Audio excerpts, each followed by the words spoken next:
All right, buyers, this one is totally for you. We are going to be talking about those buyer emotional phases when you walk in to your dream house and you just know you have to have it. I don't know about your experience, but every time it's a rental or a home purchase, I walk in and I immediately know. And it's like nothing else in the world exists except for this house and making sure I get this house. And now what do I need to do? I need to cancel all the showings that I have for afterwards. I need to sit down, write the offer, submit it, because you feel like you're up against this wall.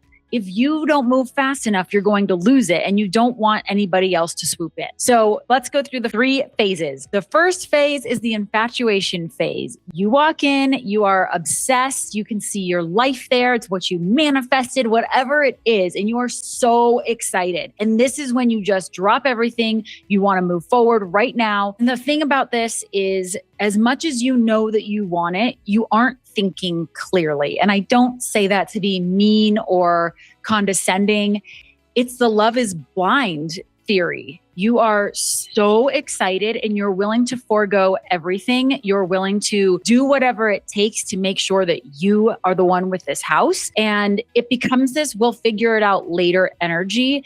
And that's when I step in and I say, okay, well, what about this? And I try to poke some holes in what it is that you're seeing and what you're so in love with so that I can bring you back down to reality, because we can't negotiate from a place of infatuation. If we are negotiating from a place of love and I have to have it, you are going to get ran all over. And your real estate agent's job is to make sure that you are fully aware of everything that you are committing to, that you are saying yes to. I know you want to offer full price. I get it. You don't want to lose it. And on one hand, yes, you certainly can. On the other hand, I don't want you to regret it. So I do walk my buyers all the way through. What if you've offered full price? Then we're going to ask for some things in the inspection. What if they don't say yes to anything in the inspection and you're still paying full price? How does that going to make you feel?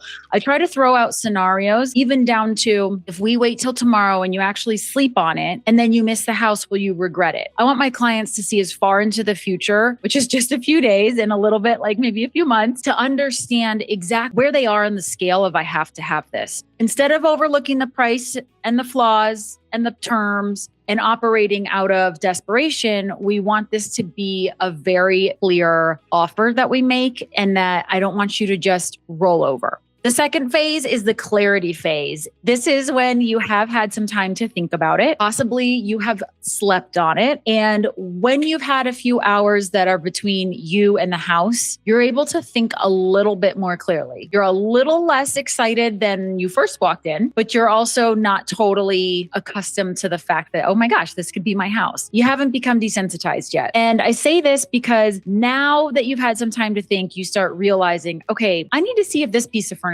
fits. I need to try this. I need to look at that. And then we have some of your reality, of your daily life meshing into the goal of buying this house. But we're trying to understand, does it actually fit? Are you just distracted by the updates, the floor plan, the community, whatever it is? Or can we actually stop and take a minute, breathe, and make sure that this house is for you? The emotions have settled a little bit, and then your logic starts to come back when you've had some time between being at the house and really starting to think about everything. So one good exercise here is to start comparing the house that you love to the other houses that you've seen. And in some cases, it's a no-brainer. Like, you don't even need to do the comparison.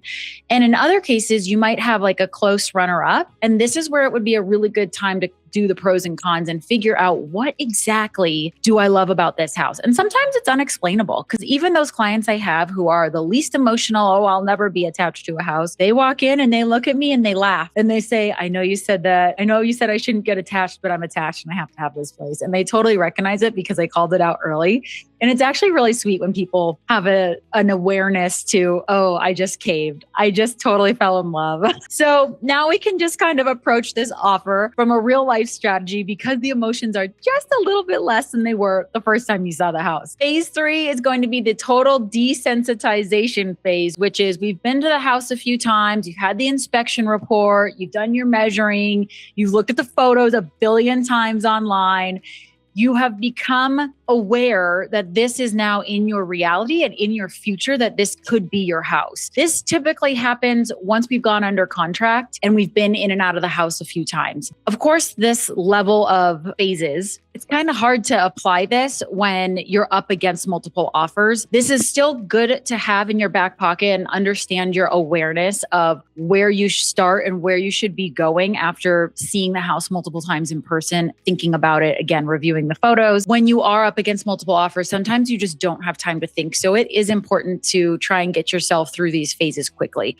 Once you get to that desensitization phase, a really easy way to tell if you are still into the house like you were or weren't is starting to ask yourself, what is it that I'm missing? What did I think was so exciting? And if I go back to it, am I still just as excited, or is it really not that exciting? And I'm trying to think of a good example. Like, for sure, one is if you are negotiating the furniture in the house with the seller, after you've been in the house a few times, you realize, oh, that's actually not my style. I'm not really interested in this furniture, or I would rather go shopping and buy all new stuff. Those are the kinds of things that you need to start thinking about, because there is a lot that goes into this. And residential real estate, buying or selling, is very, very emotional, because as the buyer, you're moving into something, you're going to be building a life there. And as a seller, you're getting rid of a home that housed all your memories that maybe your children grew up in, or you have fond memories in. And there's just such sentimental value on each side, even though one doesn't have the experience yet and the other one has years and years of experiences in. But either way, it's the place where you nest, and it's the place that you spend your most time. So you want to make sure that it is the right fit. And I don't want my clients to ever have buyer's remorse. And I think by asking some of these questions, it's really easy to understand where you stand with the house and how much you like it. Like, do you just want it because somebody else wants it, which would be a multiple offer? Like, are you willing to pay $20,000 over, or do you just want to win that competition? And these are things that your real estate agent needs to be helping you with. So if you are looking for a real estate agent in your area, I have a link below that you can click on, fill out the form, and I will put you in touch with a vetted real estate agent who works like I do in your area. I was excited to bring this one to you guys because it is so endearing, but also a little scary when I am the neutral third party and I'm helping my clients, because when their emotions are high, it's like, okay, how do I bring them back down to earth? So this is for you to become a little bit more self-aware when you are going through the buying process. Try to make it as normal as possible, think as clearly as possible, and negotiate from a point of leverage instead of a point of emotion.